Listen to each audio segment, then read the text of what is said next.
It is time now for Better Money with Eric Hogarth, and today we're talking about the B word, that is budget. Eric is a certified financial planner and partner at Johnson Brunetti. Thank you so much for being with us. Thanks, Kara. Everyone knows what budget means. I don't know that people love it, but we have to rethink a budget if you're getting near retirement. A lot of people think a budget is spending less money. It's not that. It's knowing how much money you spend so that you can have a plan getting into retirement. So speaking of retirement, this should happen before you retire, and maybe it'll make you even feel better about retiring. But the first step, write down all your expenses. Everything you spend money on.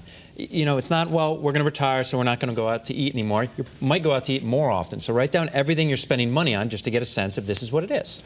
And then you have to write down all of your income and where that's going to come from. What the retirement income is going to be, and then you determine how much of it you're keeping after taxes, and then which one of those numbers is bigger, what you spend or what you make. Okay, you obviously want the income to be bigger, or you Ideally. might have to change a few things.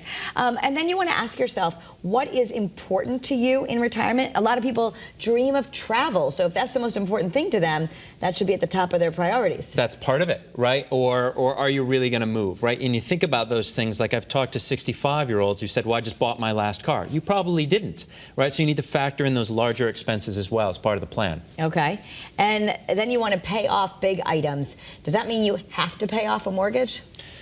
So there's been changes to the tax code, as we're all aware of, and it might really benefit you to pay off the mortgage. And easier said than done, of course, but that should be a big part of that conversation. Some people should keep it, but most folks, if you can, if that's an option, you want to get that down as quickly as you can. Okay, so it kind of depends, because you always want to consider how the taxes are going to affect everybody. But whatever's big out there, especially high interest items, that needs to go first, and then you'll see what you have to work with. And another factor is this where you're going to live forever? Okay. Of course. And then you want to consider those unexpected expenses. This, to me, would be hard. How do you know how much to put in for home repairs or medical expenses?